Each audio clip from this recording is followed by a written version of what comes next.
Welcome to the Dr. Ini Adesanya podcast. I have various U.S. and international accounting and tax designations, a master's in tax, and a PhD in business administration with a concentration in finance and accounting. Over the past 2 decades, I have helped several SMEs succeed. This podcast will provide strategies and resources to help startups and existing businesses thrive. Let's get started. Okay, everyone, today is about commingling of funds. Commingling of funds, right? What does that mean?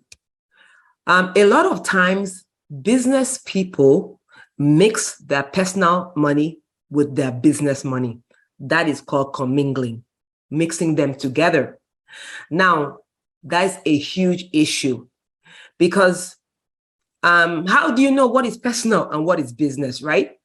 So I would say that, first of all, don't do it. If you have been doing that, it's time for you to separate your accounts, right? Make sure that you have a business account separate from your personal account. Make sure they're separate, right? Why is that? Why should you have it separate, right? You're asking me what's the big deal? Okay, you know that issues of legal liability. Now, let me explain to you what that means. Now, if you have a separate business account, right? Usually when you have a company, you register it and it's a limited liability company, a corporation, whatever it is, it means that the company and you, the owner, you guys are separate. You're separate entities, separate people. So if something happens to that business, literally it's not really happening to you, right? That sounds weird, right? But that's how it works.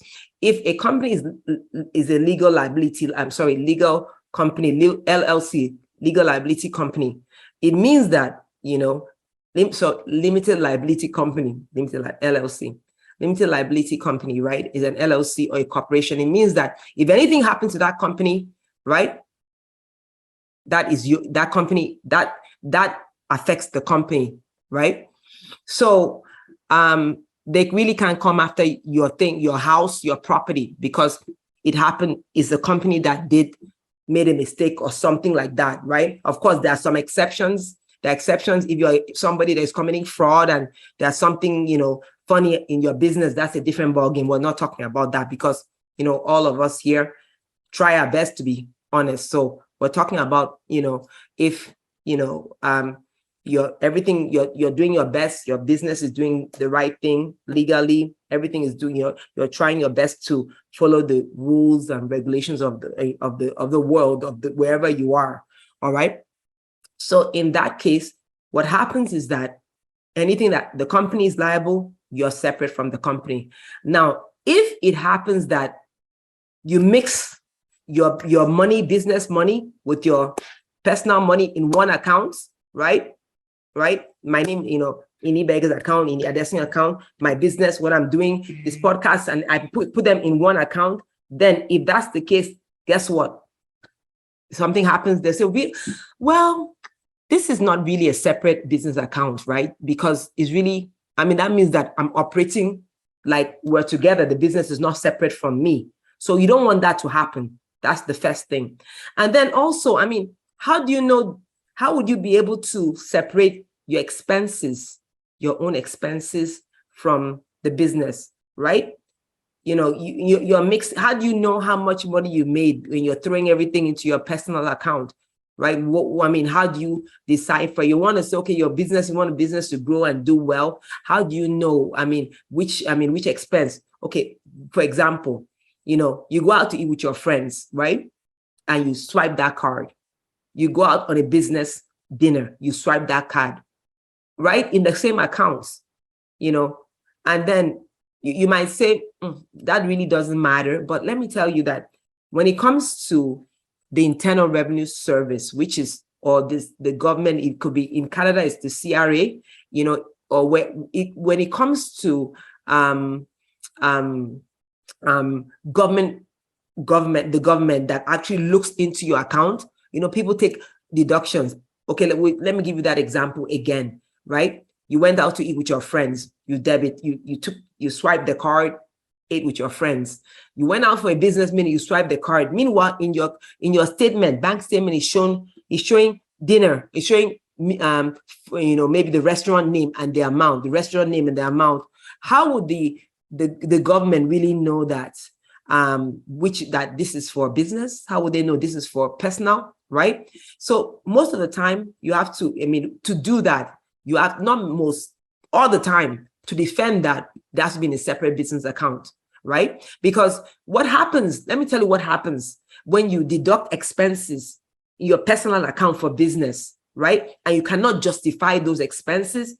What happens is that the Internal Revenue Service in the US, the CRA in Canada, or any revenue body, that does taxes, what will happen is that they'll look into your account and they'll say, oh my goodness, how is this? They took this as a business deduction, but it's in the personal account. They will add it back, and guess what? Your taxes will go up, and usually, sometimes what happens is that they don't even come in the first year. They might audit your books, second, maybe in the third year. But if you're owing the government taxes, here in the US, it's compound interest. They add compound interest, and you don't want to go and get into that, right? So there are so many issues. Talk about legal liability. Let me shift back again, right? I'm not an attorney, I'll say that, all right? Although I have a background in a master's in tax law, but I'm not an attorney. But I will tell you this, that if you're, of course, we'll talk about registering your company, right? But limited liability company, if you are mixing things up, the reason why you said you want to register as an LLC is that assuming you're a truck, maybe you have a delivery truck, and that delivery truck hits somebody, or has an accident, and your driver is the person liable for that accident, right? If your assets in the business, if what you have in the business cannot pay for that, they can come after you if it's not a limited liability company. So if it's a limited liability company, you have to act. You have to act, because what happens is that the government actually looks at the substance behind what you're saying. Limited liability company, and yet you're mixing it up with your personal funds, right? So we call it commingling, mixing it up. So if you do not have a separate business account, please go and open a separate business account for your business. Now, I know somebody might ask, oh, but what about if, most of the time I'm funding my business, right? What about is most of the time that, some people have a job and they're funding the business. Now, if most of the time you're funding your business, make it clean. How do I say make it clean? Issue a check to your business and say, this is a loan, or maybe you're trying to put it as a capital. Issue a check to your business. I know it seems weird because it's your business. You're 100% owner of your business. So I get it. It seems weird, but this is what you have to do, because you know what? In business, your entity is separate from you. You people are different. You're separate, even though you own that entity, but you're separate. So yeah, you might say, but you know what? My business is a startup. It's not really making money yet. So I want to give some of my money. Fine. So what you need to do is, you would issue a check to your business and say, okay, let's say if my business is this podcast business or something else I do, maybe I walk dogs or something, just, I would issue, and maybe I'm not making, maybe I have to buy some things, uniform, or I would just say to the dog walking business, and I sign and I put that check into the business account. Now, the business can pay you back. That's nothing wrong with that. Or you can say, you know what, that's what I put in as the capital in that business. But you're making it clean. You're making it straightforward. You're making it clean, right? Issuing a check, writing it out, and transferring. You might transfer.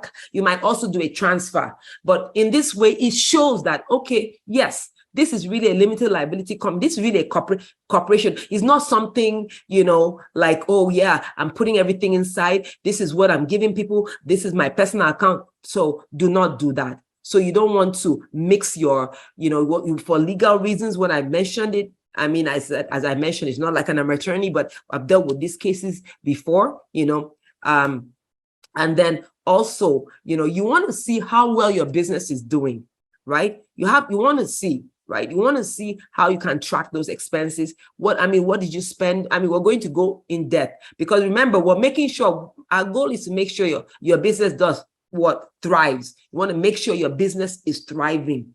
You want to make sure the business does well. That's the goal. You're not getting into business just for the fun of it, because, having a business at the beginning is not, you have to love it. So you have to, push yourself to do it. All right. So again, make sure you do that. And you don't want down the line, maybe 3 years or down the line, the Internal Revenue Service, that is the US, CRA in Canada. We have the federal board of revenue, board of revenue. I know in some international countries, there's so many names, right? And they come back to you and they say, okay, oh, why did you deduct this, deduct this? Why did you deduct this? You say, oh, but it's business. How do I know it's business? It's in your personal account. But, you buy things from, some people buy supplies from Sam's Club or from big wholesale stores for their business, right? They do that. They do that. Even though Sam's Club is a wholesale store, even though Sam's Club could also be used for buying things for your own personal, for your own personal use, right? But what differentiates it? So you have to, and also you have to be disciplined, right? Disciplined, because you don't want to mix and also be swiping your personal. So it's personal. Try and be carrying your cards together, or make sure that you don't mix it up.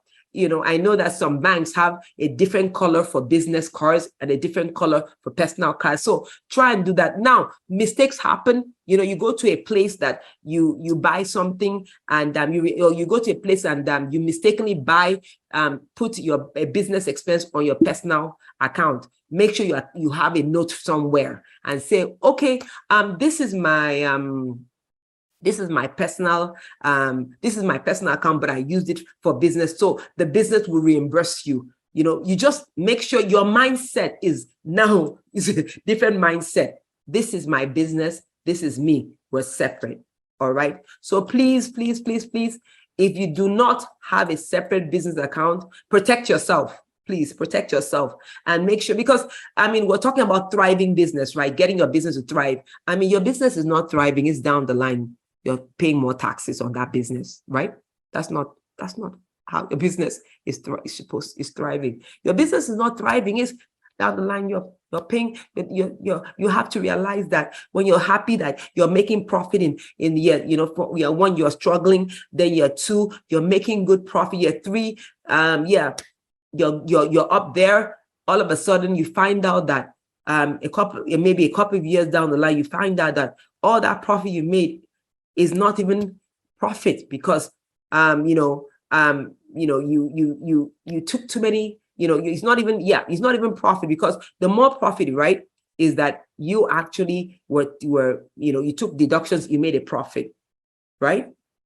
So things will be added back to it, right? And when things are added back to you, right, and that means what happens? Your profit goes up, right? Goes up. And actually, the painful thing is if you actually spend out those funds on business. That's the painful. You're an honest person, but because you made a mistake, right? You made a mistake. That's why, right? So you don't want to mess. You don't want to. It's not fun, especially when you try your best. To be honest, it's not fun. All right. Okay, awesome. So that's mine for today, and awesome. All right, today I have a guest, but before she starts speaking, we have somebody here that actually has an issue. She has some issues that she wants to discuss with us, and hopefully that all of us will learn from it. But before we get her to speak, we're going to the next segment, which is a question. a question on one of the questions that was sent. All right. And I'll introduce her shortly. So let's go to a question that was sent not too long ago. All right, let's see. Hello, Dr. Ini. My name is Umar Edogwa. Do I have to pay sales tax for online sales to out-of-state customers? All right, that's the only question we'll take because of our guest today. So somebody's asking if we have, if we should pay sales tax to out-of-state customers.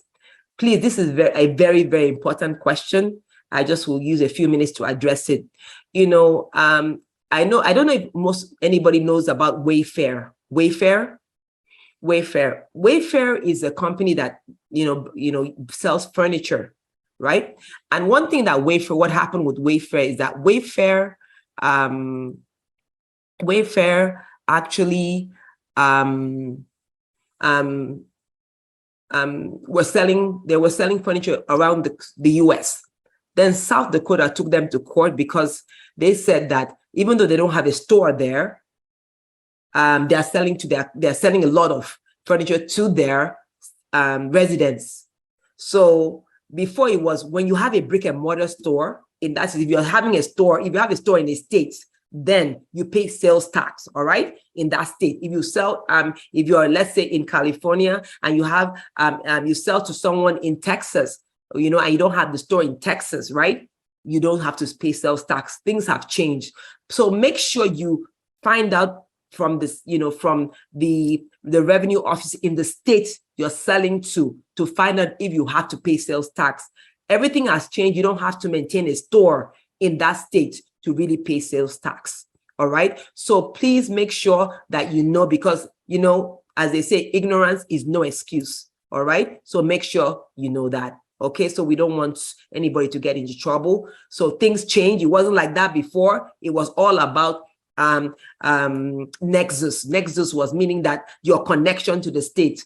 So if you have an office there, you have it. Of course, there are exceptions, but generally that was it. So please make sure you know that. Okay, awesome. That's the only question we can take in this segment. We have a guest here today, and I want her to introduce herself, but I'll say a little bit about her. She's a reserve. She's a police officer, and I'm very happy to have her here. She also has a mobile notary public company, and where she notarizes documents. So she's here coming to just speak about maybe she has maybe a business issue that we can address, and people here on the platform that are listening will benefit from it. All right, go ahead, Katrina. You can say something about yourself. Hi, Annie. Thank you so much for having me on. I appreciate it. Thank you for the introduction. Again, my name is Katrina Caldwell, and I am the principal signer and founder of Admin Mobile, which is a mobile and online notary office. And I'm delighted to be here today. Awesome. Thank you for coming. So you said when we spoke some time ago, you said you had some issues here and there, that's some challenges, and I really wanted to share it with our listeners so that, hopefully I could address it and then they too will benefit from it. Go ahead. Sure. So as a small business owner, there are several challenges that pop up, but we'll address one of the biggest ones right now for me is marketing. Marketing is a really, really big thing because you may get customers and clients at one point in time, and then there may be a month that your revenue is up and things are going great, and then that next month it may be really low, and the problem is you have to continuously market and get to the people and let them know who you are and what you're doing. I've tried a few things with marketing, but as a small business, I find it difficult to reach people on a large scope without paying for ads or doing something that costs like a lot of money that's not conducive to being a small business owner. Awesome. Thank you so much. Actually, we have a specialist that's coming in one of our episodes. She actually is a specialist in marketing, but I will share what I know because I've been able to work with some of my clients. Now, one of the cheapest ways to market, but also before I continue, anybody listening here, it also depends on what you're doing. Make sure you know the industry. What is very great about Katrina, she's mobile. She can even, no matter where you are, she can notarize your document online. That's what she means, right? You don't have to go to any office. Am I correct, Katrina? Or do you have to go to the office, right? So right? That is correct. So that's awesome. So she can, attend to anybody, anywhere. So for her, right? That's why I had to say I had to make sure everybody understood what she's doing or everybody understands what she's doing, because her clientele is the geographical location is very wide, right? So, do you go beyond Texas, or can you do that anywhere, or your license here only in Texas? I'm commissioned in Texas, but my online commission allows me to cater to people that's all around the world. So even a lot of times with loan signings, anybody overseas, as long as they have the proper credentials, then they can get onto the platform. Awesome. Again, because she is everywhere, right? So her marketing for her what we really work for her is social media. That's it. Because are you talking about, she said all over the world, are we going to mail things to, how long will it take for somebody to reach, her flyers? It's going to be very expensive for her to send it to maybe different continents, right? But social media is so effective now, and especially because of what she does now. If she told me that she does, like she has a daycare, that is totally different. That would be local marketing, right? She's everywhere. So I would say to her, social media is your thing, right? Now, I know that, that there's organic social media where you can, through who are your contacts, right? And then build from there. We have so many platforms. We have, for her, because of what she does is so important, LinkedIn will be a very good platform for her, apart from, some of the others. But because she does something that is very, very, very, very very important for professionals, very important for anybody that into specific fields, right? We know notarization is so important right now because of so much fraud, right? Fraud is everywhere, but she makes it authentic. So for her, I would say the best way to go, Katrina, is for you to widen your social media presence, right? Widen your social media presence, right? Look at how you, choose maybe, you can actually choose the criteria for social media. So that's what I would say. Again, and I really I've seen this so many times. People come and say, but she's doing it, but he's doing it. Please. I see that in my firm all the time. Please, very specific. Always sit back and say, what am I doing? What is it that what is my own industry? And go with those in your industry, right? She should not go and ask for marketing advice she shouldn't go to someone that is as I said, a daycare provider that's a local, locality around, in the area. She should, make sure she goes with what she's doing, right? So my answer to you again, one of the episodes, a marketing professional is going to come and speak broadly on marketing in general for small businesses, because I get it. And that's why I'm so passionate about this podcast, because it's a focus on small business and medium-sized businesses. Small businesses and medium-sized businesses, SMEs, they have limited resources, right? Limited resources. And I know that marketing is very expensive. If you call somebody here and say, you know what, I want you to do marketing for me, I know that costs a lot. So, for small businesses, you have to be, I'm sorry, I have to say, the jack of all trades, you have to know everything. There'll be a time that you continue to move up, but at the beginning, you have to know so much.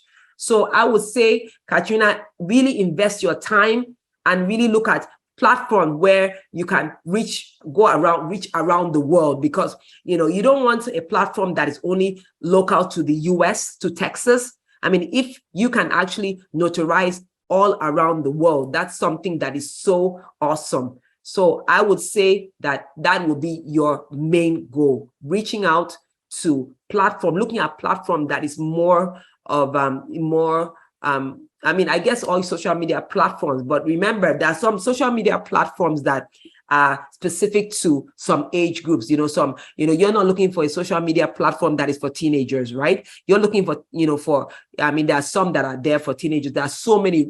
I know there are so many. I have kids, so I know they come up with something and I don't even know what it is, right? So, but there are so many out there, but you have to do a lot of research to find out which applies. I will also mention this to our specialist that's coming up. She's going to come in a couple of episodes down there, but and just to make sure you know that's where you should go. Social media is your thing because of your geographical, is no border. You don't have a border.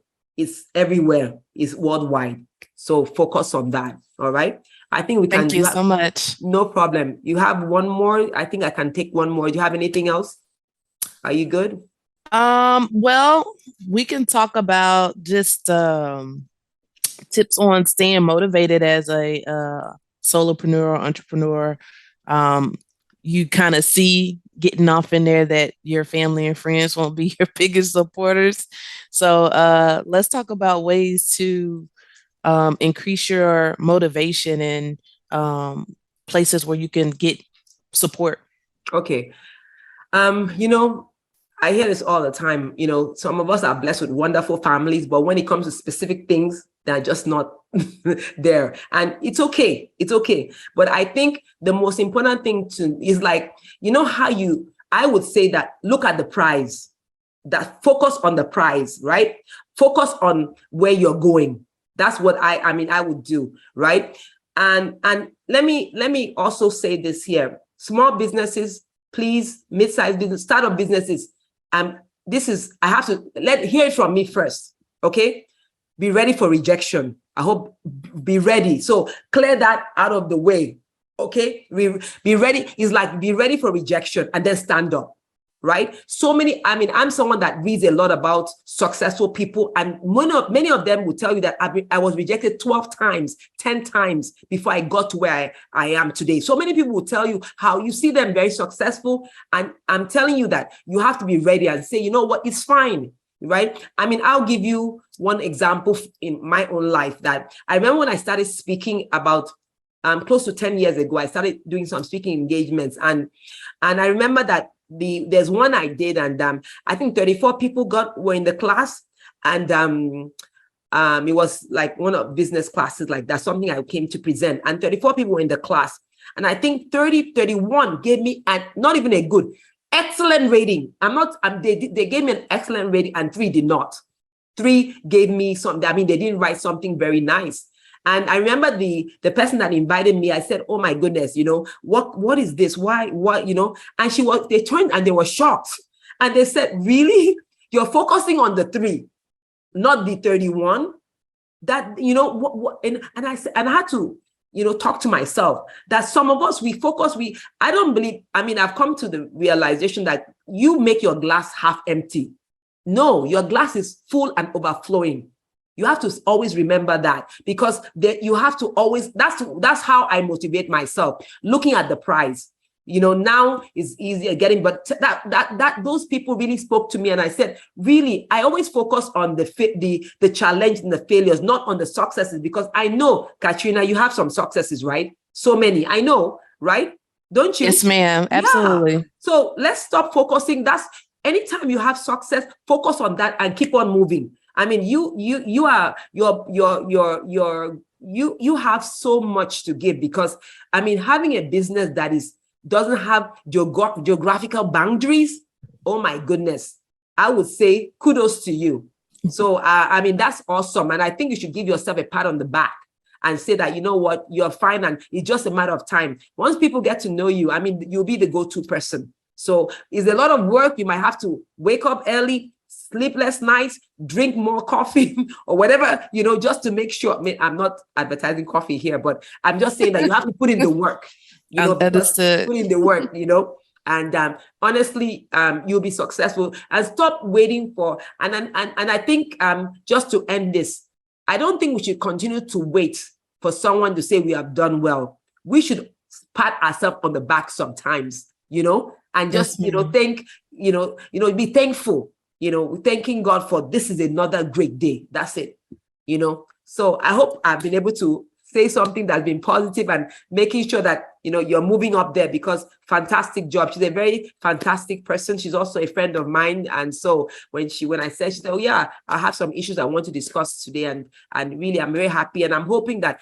anyone that listened to this discussion will also really take from here. All right. Thank you so much. Doctor. Thank you so much. Okay, take care. Thank you. Have a good one. All right. So that's us for today. I hope somebody learned something. And of course, I'll see you next time. And remember, we're starting the live podcast from October 11th, I think Tuesdays. Okay, then. See you next time.